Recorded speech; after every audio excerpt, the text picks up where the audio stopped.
studio today, but broadcasting all the way to Lithuania. Introduction is just a second.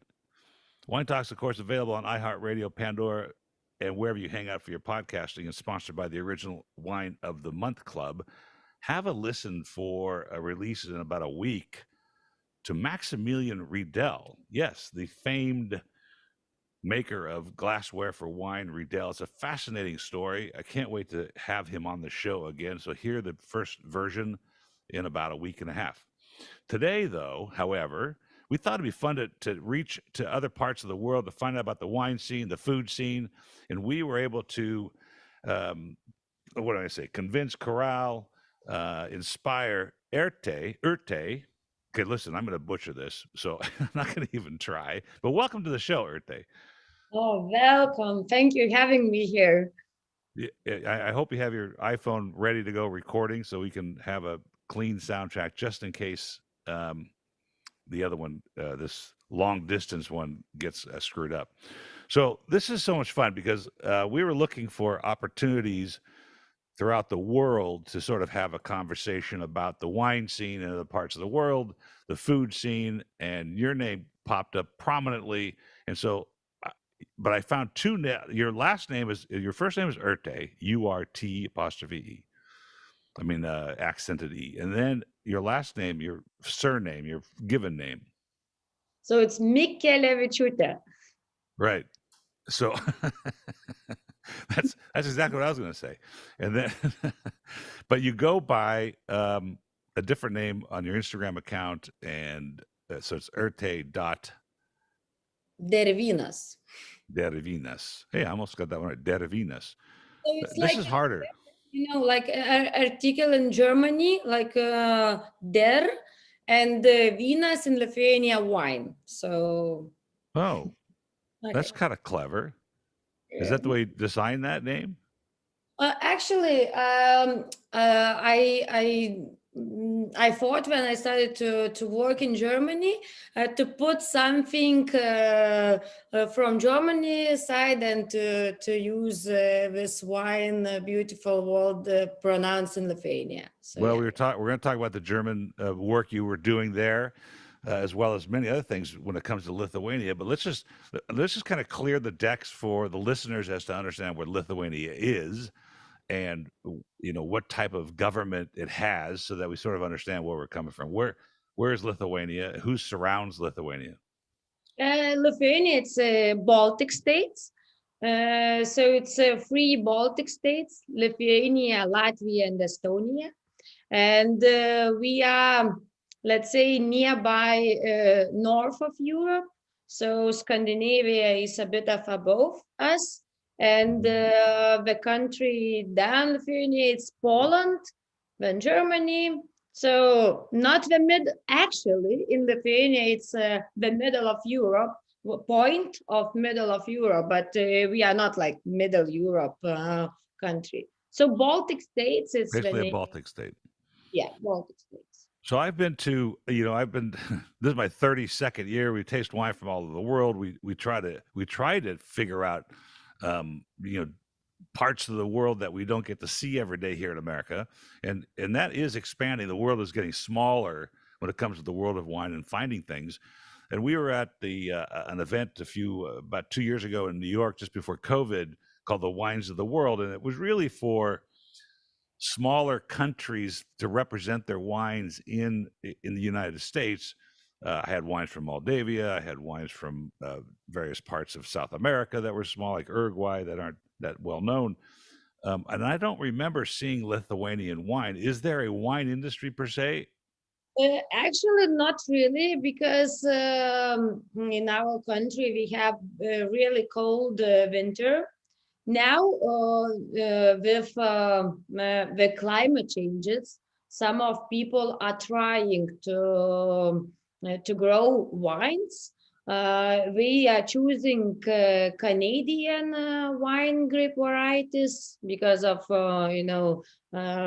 could be life in the winter time. But actually, we had more berries and fruit wines. So it's not really wine, just wine category. because the making process is something like similar, but actually we have just coming now, not a lot, but not a lot of winemakers are selling wine, so it's just to use here. So most of wines are from other countries, from other that come countries. in.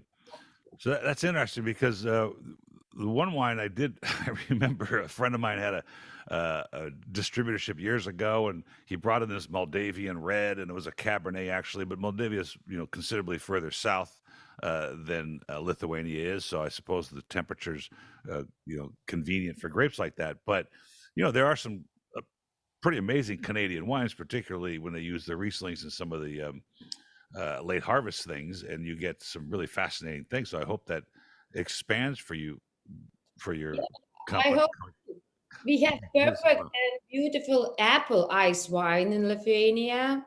So really? yeah, apple ice wine, very good one.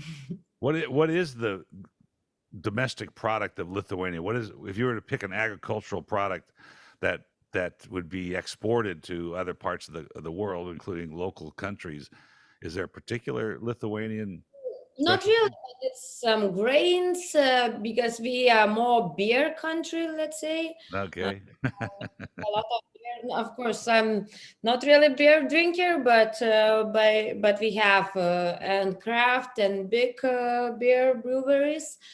But actually, we like normal European. So not, of course, all the veggies because we have really just one season for let's say tomatoes, cucumbers, and other things. But That's yeah, interesting. not What yeah. season is that? Summer?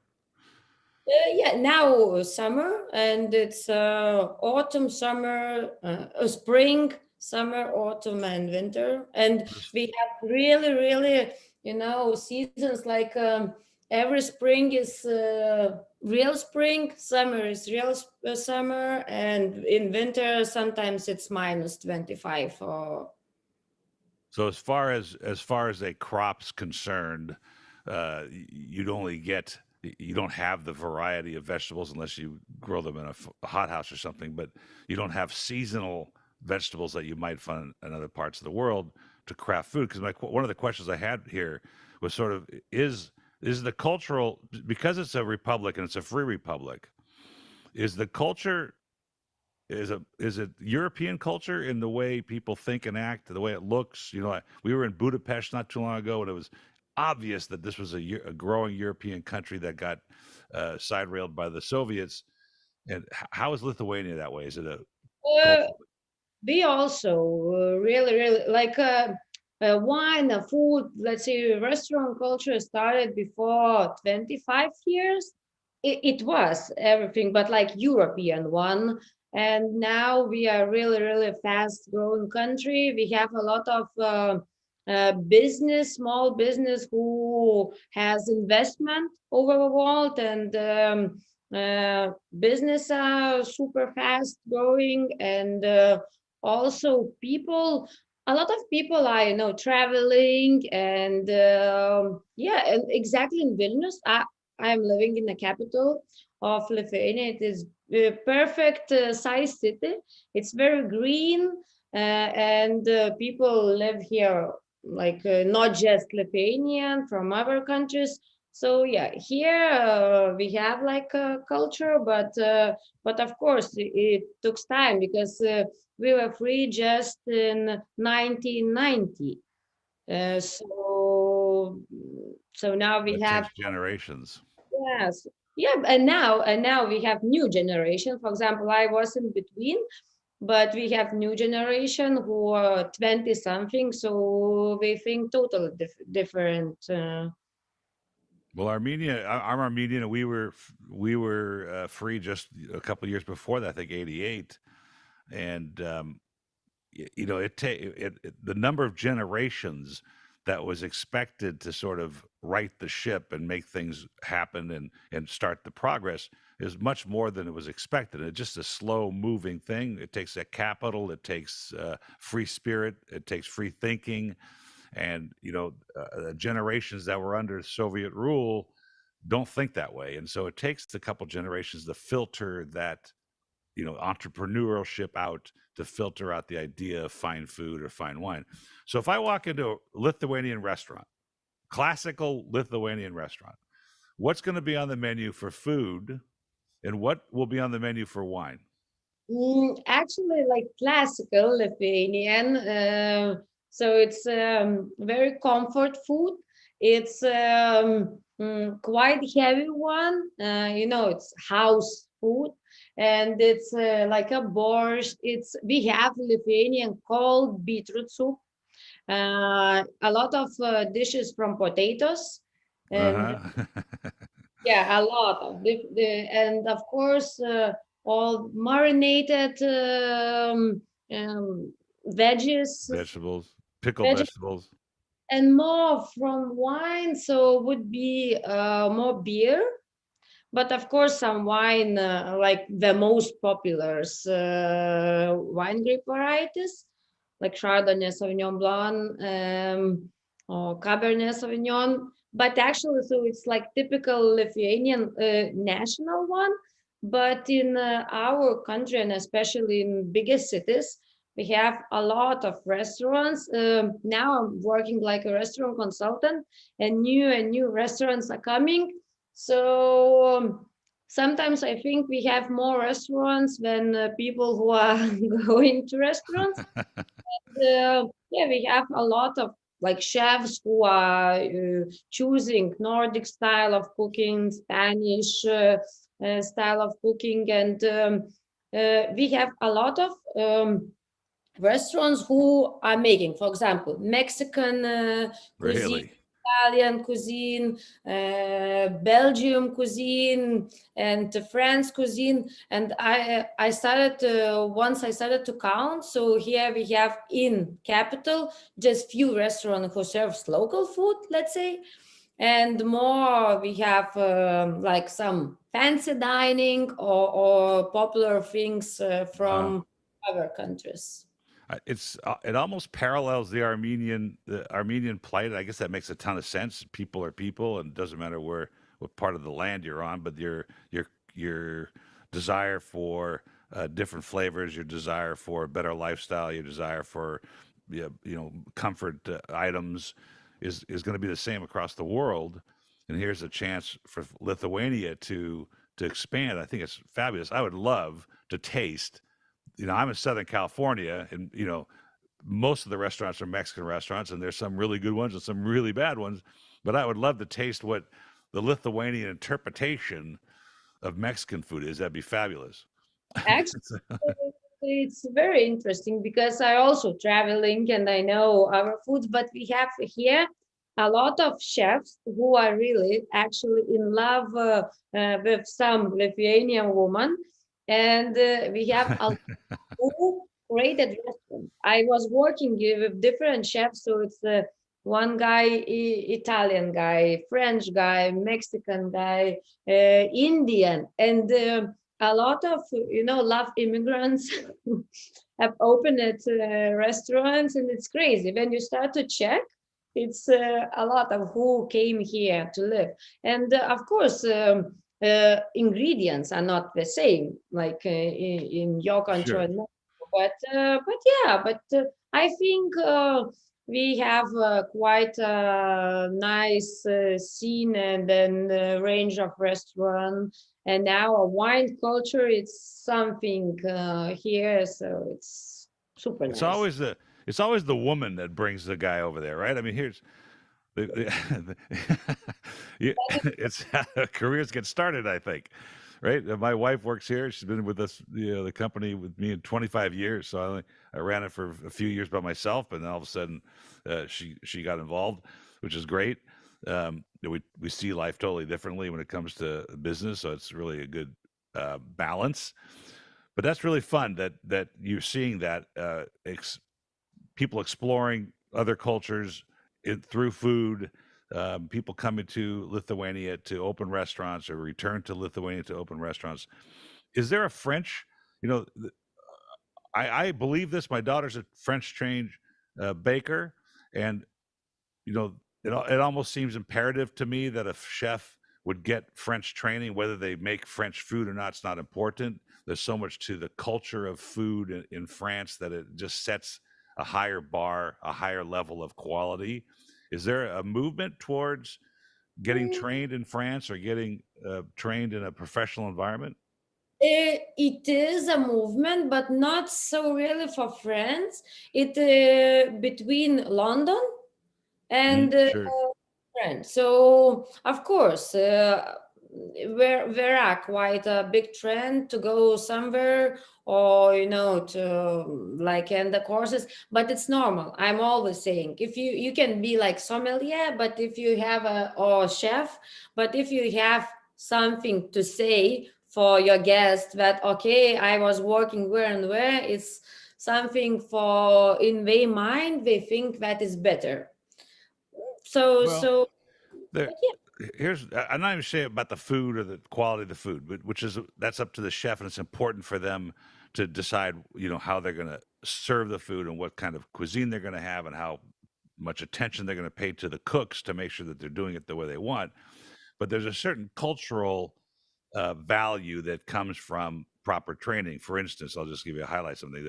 The French kitchen, for instance, or any French trained chef, the kitchens are immaculate. I mean, we went to a kitchen in Lyon, the Orsi kitchen, which is a Michelin starred restaurant. The kitchen was 30 years old, and you think they had installed it yesterday. It was spotless, even after 30 years of use. And so that's the kind of cultural part of cuisine that I'm talking about, not necessarily the flavors or where you worked, but the idea that you're going to present the best you can present.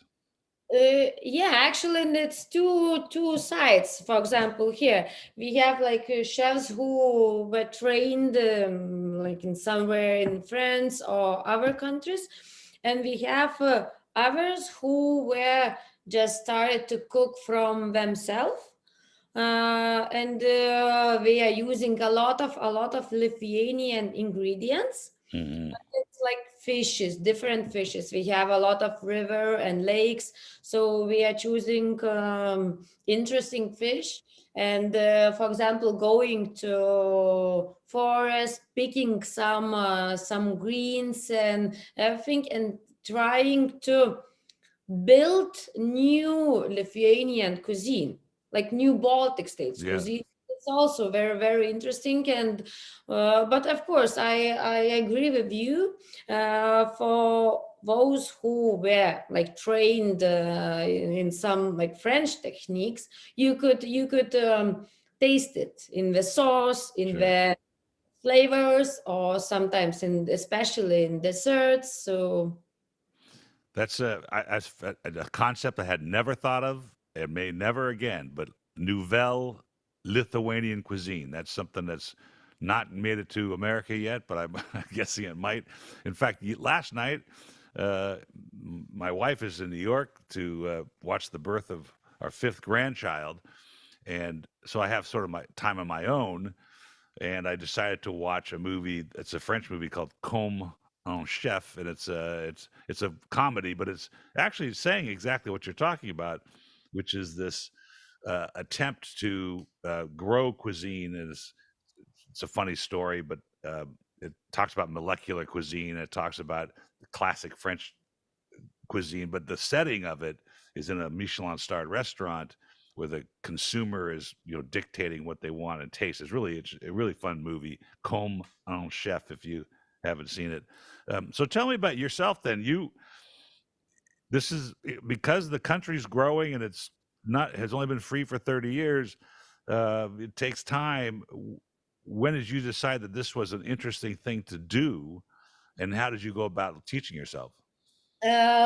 Actually, I was quite a lucky child because when I was 12 or something like that, I was reading some magazines and I saw first like French restaurants and beautiful boutique hotel. And I read the article about owners, and we were doing, some not Lithuanian style hotel, and had the chef from France. So I was so inspired, and I started to think maybe I want to work with restaurant. I always wanted to be a businesswoman, let's say. But when I started to cook in my teenager a lot of food, and I understood that I don't want to be a chef. It's too difficult, even to cook for your family. I don't know how can cook from morning till late night. So yeah, and was our part in Lithuania, and in these, like, I don't know how years, 20 years before, not 20 but like 18 years before, people were just started to drink wine, but wasn't wine culture, still very very small. And people were drinking, a lot of different liquor, different spirits. And I was sitting and thinking, really? People over the world are drinking such a things? They even taste like normal, and you have a horrible hangover after. And I was started to search, what kind of drink culture you have in our countries. Of course, I knew that wine is something. And with my 18th birthday, I got this Tom Stevenson wine encyclopedia, and I just was, oh my God, you can learn Wow. about different countries, about everything, agriculture, about traditions. So yeah, but I was studying in university business, but nearby I started to study wine. We have international sommelier school. You can buy same program from London, I think we have. Hmm. And so I ended this one and a lot of other courses. But wine culture was already started, so I had a bit older wine lectures, and was not a lot of people here who were into wine. So I was happy because I had where to learn. I just was attending wine fairs, because we have in Lithuania also, like every country, wine fair. Yeah, and then I decided to, actually, I was working in a bank for 5 years. And after I decided just to work with restaurants, so go to beautiful region Mosel. So I went to Germany. And after, more and more things came to my life related just with wine, food, restaurants. And now I have my own company working with restaurants and wine culture. Well, congratulations on that ascent and the fact that you've. I mean, it sounds to me you're sort of in the beginning of this growth, because wine will happen all over the world if you let it. And this is the part that fascinates me personally. And what, when I started in this business, it was business. That's what I bought it for my father. I knew how to run a business, and I thought this would be fun business. But the wine part, even though I worked in a wine shop most of my younger career, it never meant anything to me.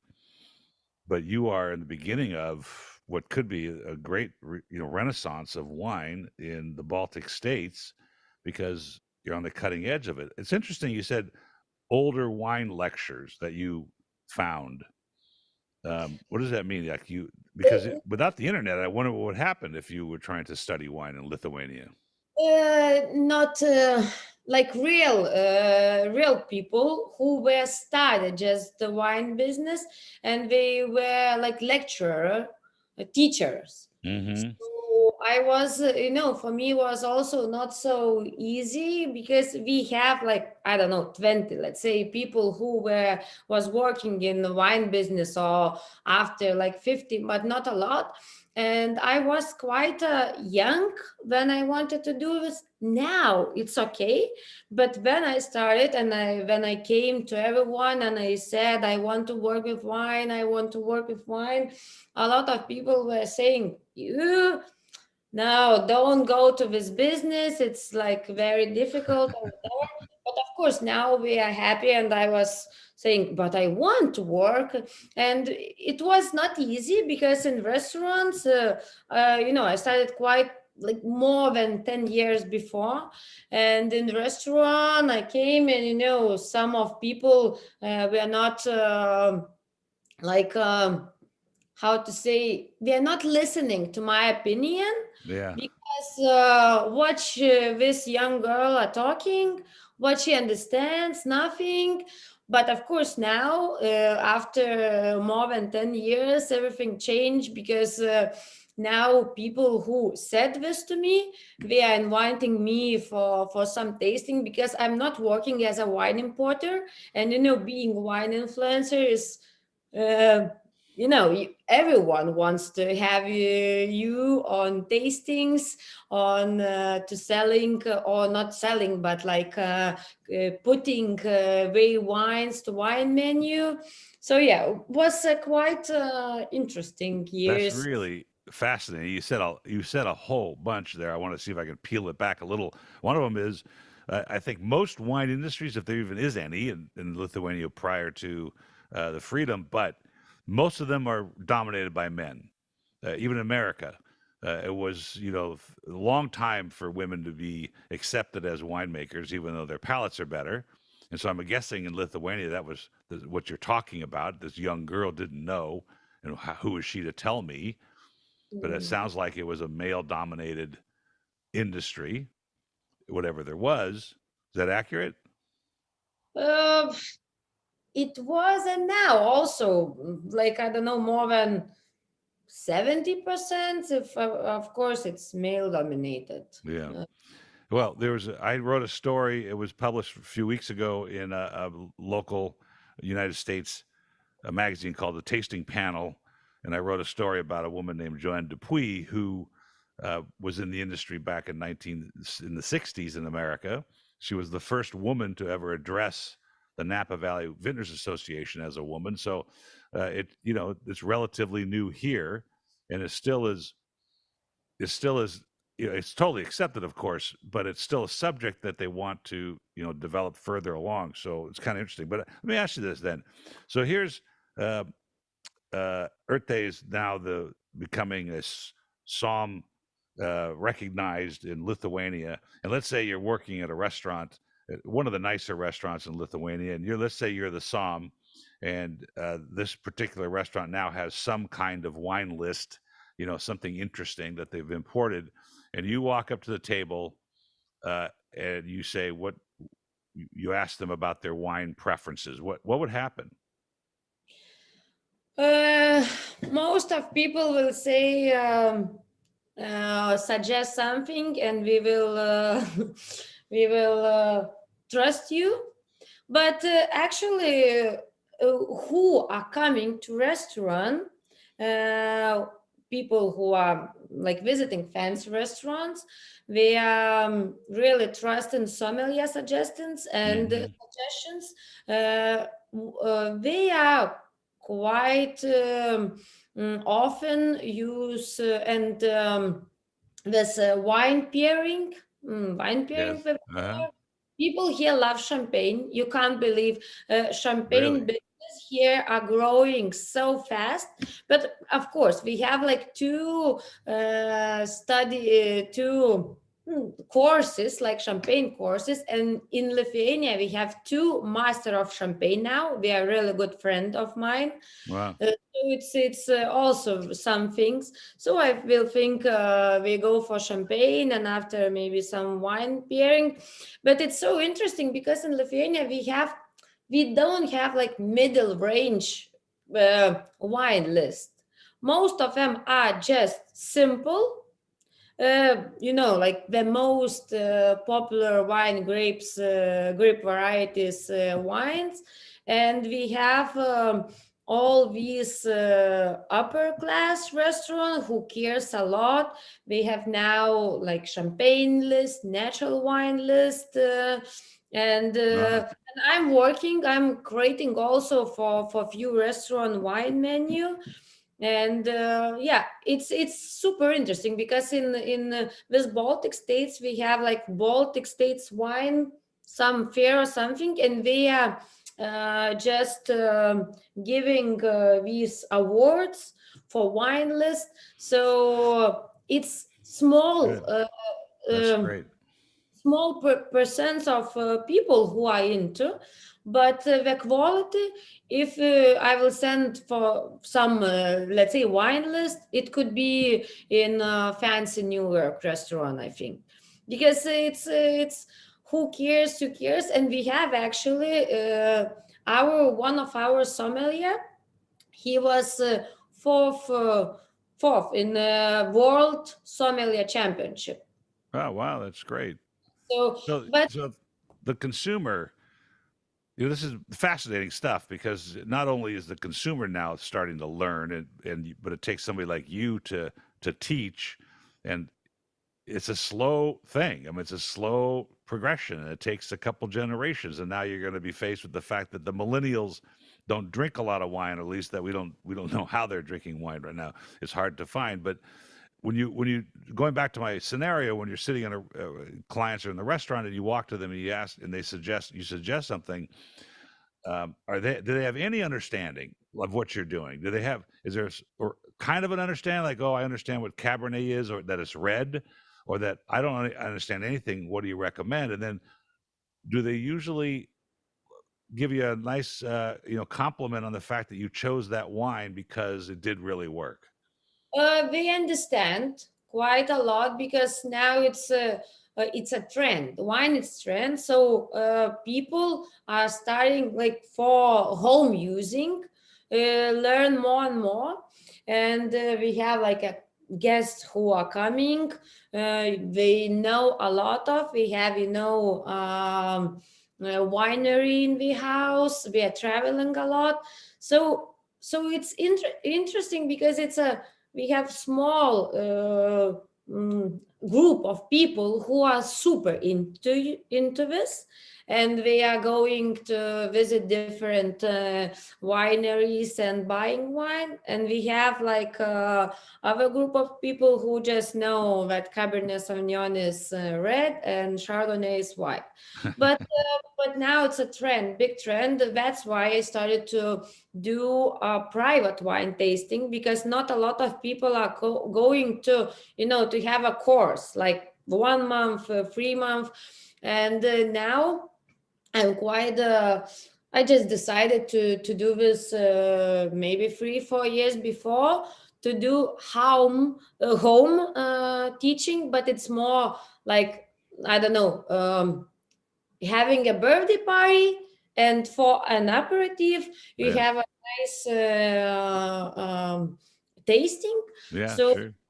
I did a lot, and now I'm doing a lot of. I know. I don't know. Maybe before last December, I did 60 in 1 month. Like Wow, from morning till that's evening, busy. super busy. And now I'm not not doing every weekend, but actually for the wedding parties. But it's very hard work. You need to do and know your job very well, and from this it's not about advertising, everything is mouth to mouth. So Hmm. but in birthday or some weddings, it's 20 or 50 people who has the birthday or wedding, so it goes from mouth to mouth, and it's super popular. So people, and some of them are asking me to come to teach because they travel with business a lot, and he or she says, I know just champagne or chablis. I am very, I want to choose something else, not just like chablis, it's Yeah. good. Wow. So yeah. I think there's a human quest for knowledge in general. People want to know, they want to be stimulated, they want their brains to be stimulated, they want to be able to say they understand something. and it's not wine is not for everybody. Some people will study other things, of course, but wine is an interesting study. It's an inspiring beverage, and the appetite for knowledge never ends. You'll learn forever. I just here I am learning about Lithuania, and I've never had that conversation before. It's very interesting. Um, so, what would be your number one right now consultancy job? Would it be the home tastings, or would it be helping restaurants with their list, or would it be working with the chef on on pairing foods in their restaurant? What's the number one thing that people asking you to do?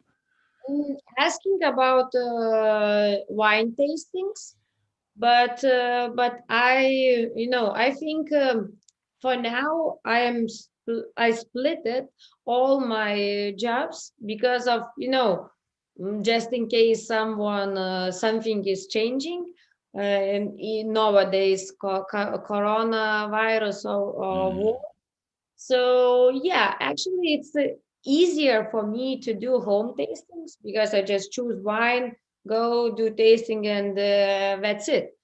For restaurant consultancy, I think it took time. I'm working just 3 years, like creating restaurants, and with every restaurant, of course, I got more and more practice. So I think this is for also plus 20, 40, or 50 years, because with every restaurant you are more qualified. And of course I'm doing now quite a lot of Instagram, because yeah, Lithuania, yeah, but I never just thought that for me it's enough my country, so I'm traveling to visit different wineries, and wineries are asking me to come to do some stories or some posts, and it's beautiful. And I see from them it's not just we understand with Lithuania market it's quite small market, but for them also like inspiring or something interesting that someone could come and spread this message to Lithuania. So yeah, and for example, talking about friends, we have also, I am giving information about newest one. So we are not like late or with restaurants and wine. So yeah. that's so the I have you just inspired three more questions.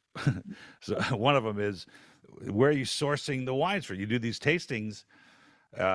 Is there a regular wholesale to retail to restaurant, or what's the hierarchy of sales of alcohol in Lithuania? Does that have to go through the government? And then where do you find the things that you want to show people?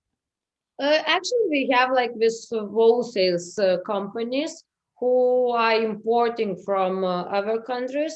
We have, I don't know, more than 10 or quite a big one. Each one has like the biggest champagne Right. brand, Okay. or some Australian, Californian, and every it's quite a big. And yeah, mostly I'm picking from them. They retail and sell for restaurants, but of course I'm in contact with them, and it's quite enough what we have. Of course, it's sometimes, for example, when I'm traveling, so I pick some wines or I ordered some wines. Because talking about money, we have quite huge taxes here, so the selling price it's more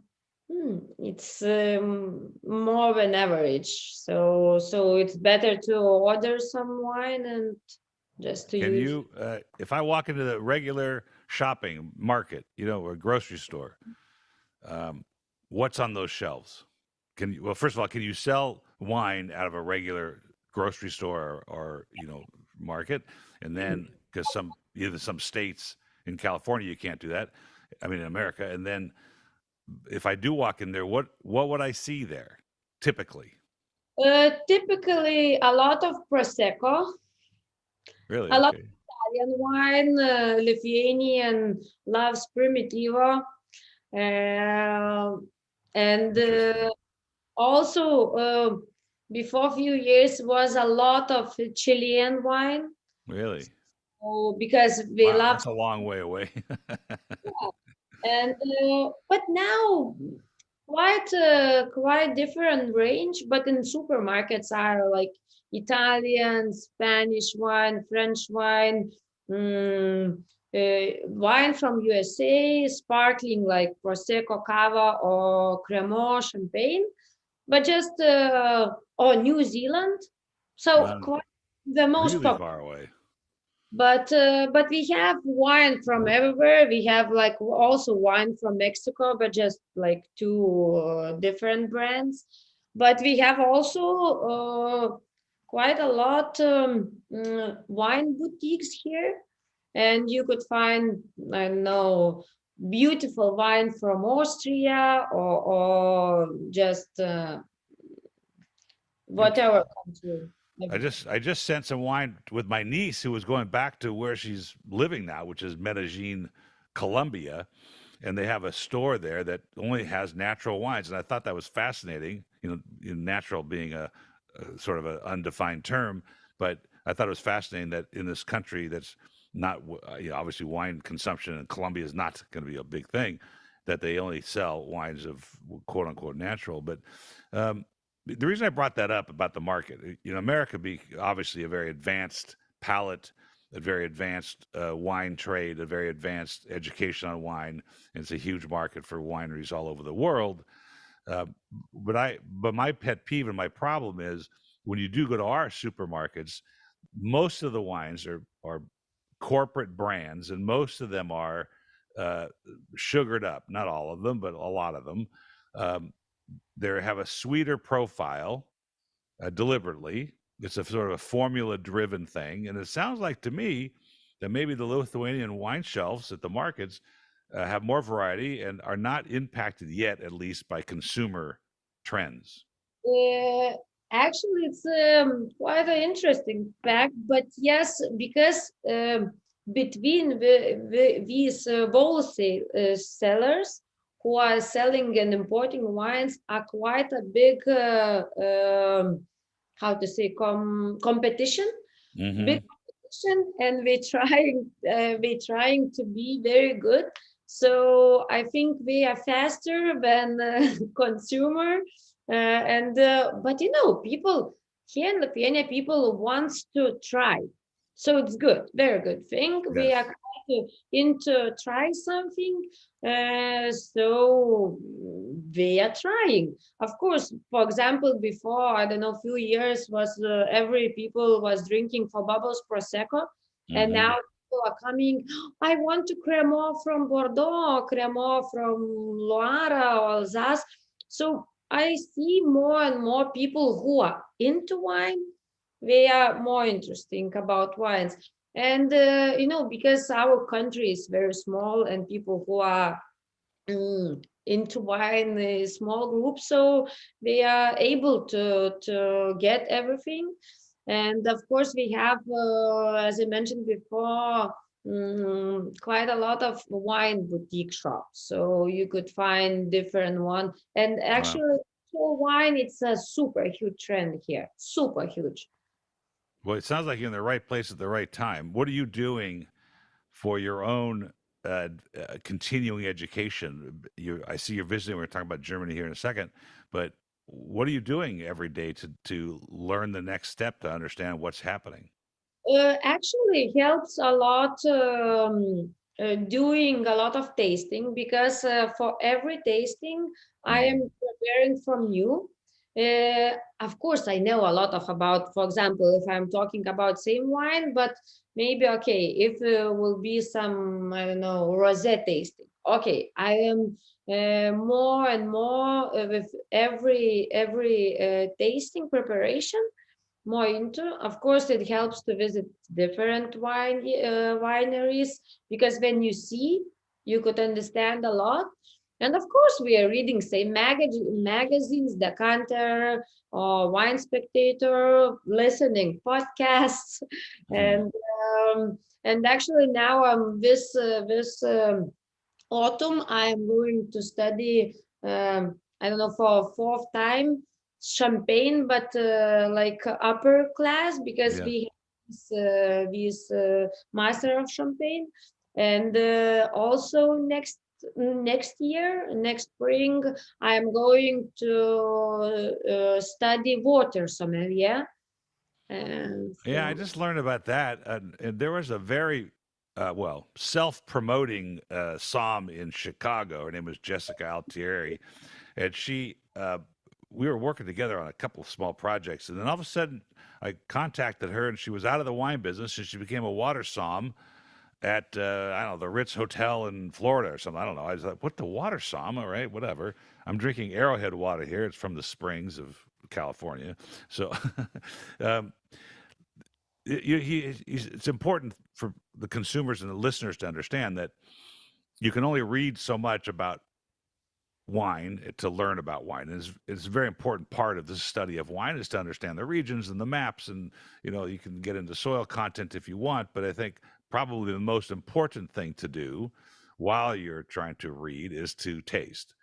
And, after I think I've tasted around 100,000 wines in my career, I start to say stuff off the top of my head that kind of surprises me even because it's just from experience over time, what these wines should taste like or what could taste like. Or if somebody brings me an unusual variety from an unusual part of the world, like for instance, when they started bringing Pinot Noir from Chile or from Argentina about 10, 15 years ago, I was like, wow, when did that start happening? And this is the fascinating part about wine that intrigues you. What's interesting to me is what my point is here. You learned with older lectures, maybe you read some books. It hasn't really changed that much. The consumerism has changed, of course. Internet's changed things.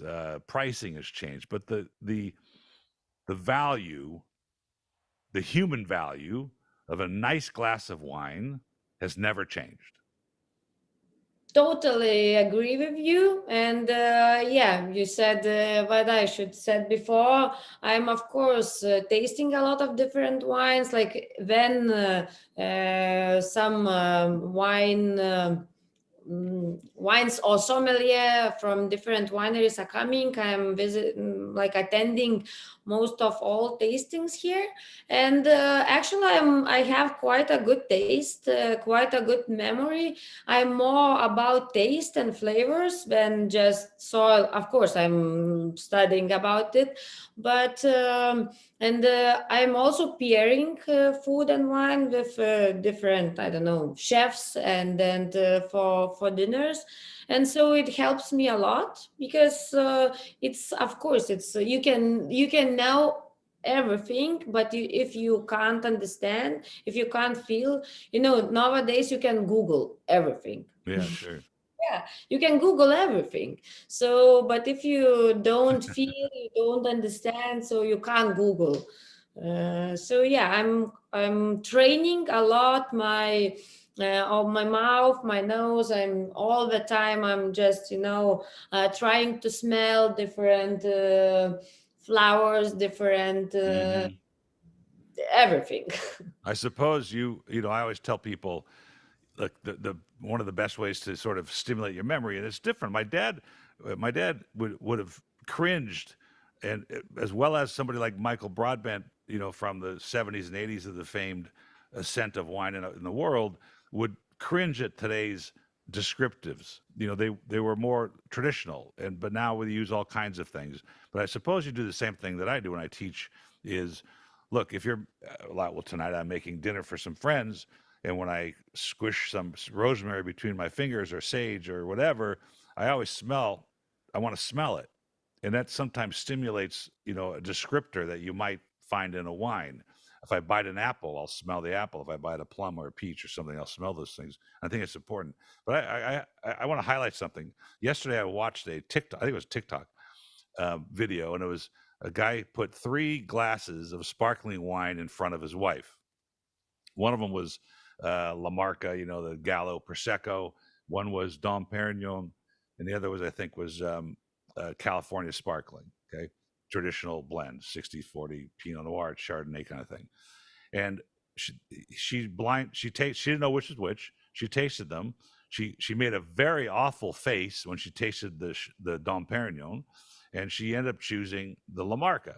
So I just thought of something when you were talking about your champagne experience. It seems to me, because I'm not a big fan of Dom Perignon either. I think it's too yeasty and too bread-like. But wouldn't your interpretation of those three wines change if you knew if you knew the story behind them, if you knew the terroir, if you knew the history, if you knew all the things that go with each one of those glasses? Wouldn't your impression of what that is change?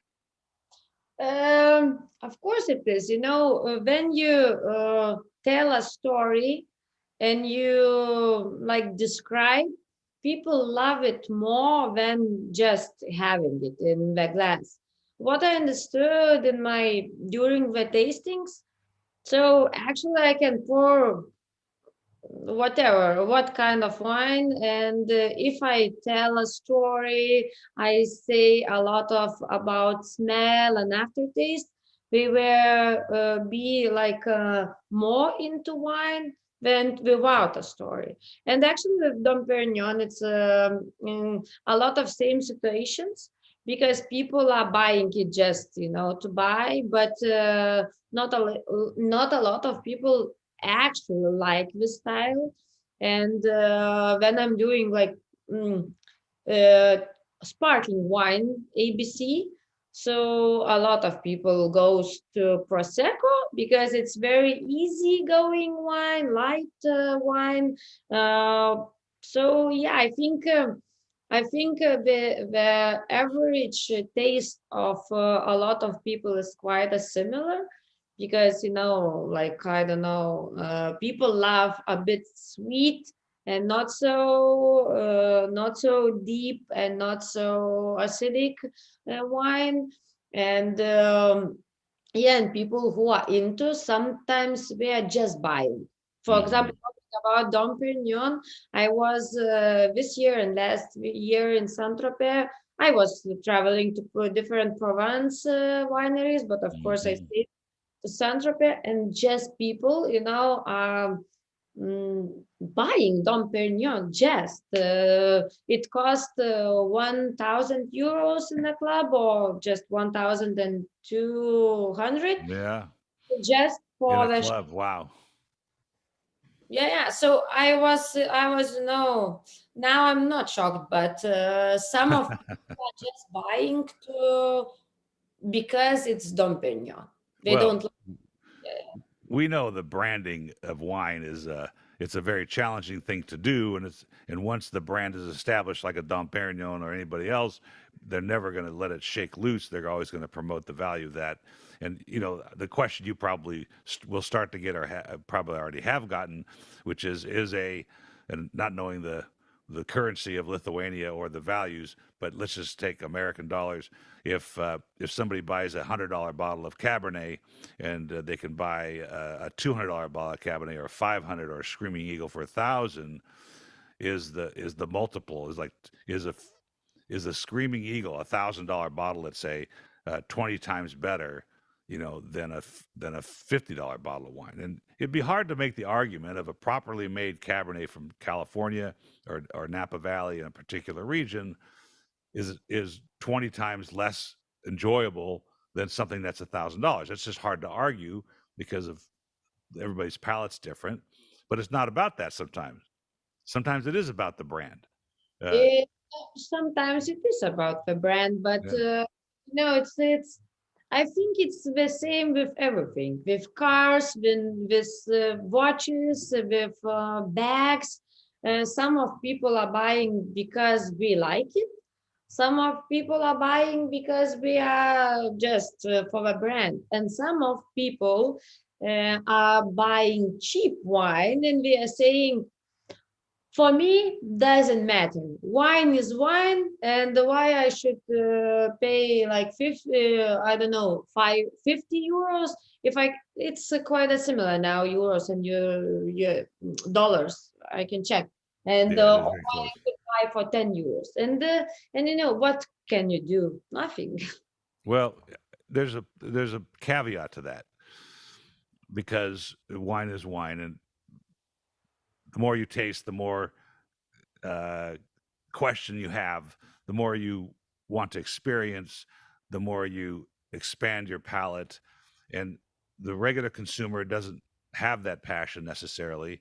But what they do have that's the same as you and me and anybody in the industry is you want to feel something. You want to connect to it. And that's the difference between wine and any other. That's the difference between wine and that cheap distilled booze that they were making over there in Lithuania before the freedom.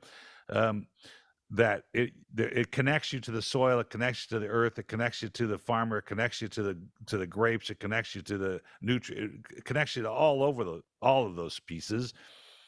And so I have a problem with the natural wine movement to a certain extent, or the biodynamic and organic movement, because not necessarily are all the wines made under those farming techniques better, and sometimes they taste bad. I mean, I taste a lot of really bad ones, and it frustrates me to hear consumers that want to consume those things, even though they don't taste good, because they think they're doing themselves a favor. And that's just not accurate. Wine is alcohol. It's got its medicinal benefits, been proven over and over again. But at the same time, it's also, it's got some negative connotation to it. So I don't agree with people that drink kombucha style wines just because they think it's healthy for you. Yeah, and it's an interesting story behind that, but I think it's everywhere because people who are really into wine, traveling, and have very good this style of understanding wine, we are not really into natural wines. Right. In between, because I'm doing wine tasting because it's now trending. Natural wine, it's more for new generation who want to have like different flavor, and for example, to enjoy red wine, they don't have to wait for 5 years or for 10 years. We can Sure. buy like a wine from last year and enjoy it. So it's more for hipster. It's more hipster thing. And some of people, yes, we have here like very well-known chefs who are just drinking natural wine because of health Yes. things. Yeah. But talking about natural wine and smells, aromas, and taste. So you can't compare with, I don't know, good Bordeaux wine, good some Brunello di Montalcino, or some even champagne or sparkling wine from California or in England. It's not the same. So it's just a huge trend. Well, there's something important that has to be said about that, for the consumer and the listener.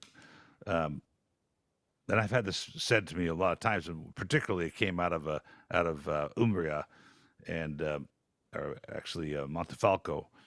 My friend Valentino Valentini, who owns Bocale, and the his comment to me, and I just had a conversation with him a few weeks ago, again was, look, my kids are playing in those vineyards as he did growing up. And so the quest to have clean, unadulterated wines has always been around. It's been around for hundreds of years. Let's face it, the monks of of Burgundy in the 12th century weren't, they were making organic wines. I mean, they didn't have a choice. That there was no pesticides or insecticides or herbicides to worry about. So it's not a new thing, right? It's always been done. And I think even the first growths of Bordeaux, they're going to attempt, or they're going to want to be as pure as possible that they can be.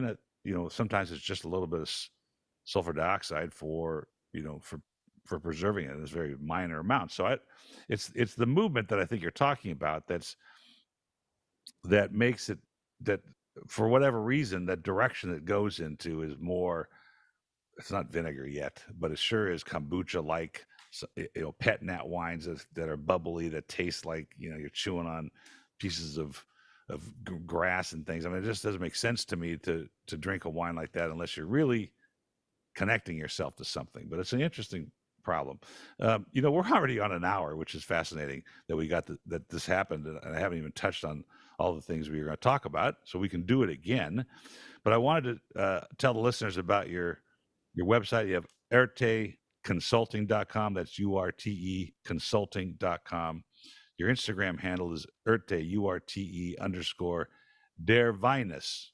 That's sort of a German Lithuanian thing, DERVYNAS. Fascinating stuff. And then you have another website, dervinus.lt. Is that your consulting site? It's my blog. I started it before 12 years, so I'm just putting some, I don't know, travel things, some recipes. Oh, that's nice. I really want to keep up with what you're doing. I have to tell you that my on my radar of travel for wine is not Lithuania right now. It's not,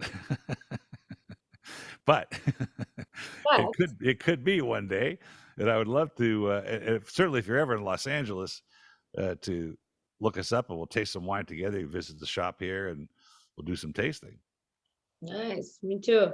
So let's meet one day. Such a pleasure having you on the show, and I hope we can do it again. And thank you for joining us.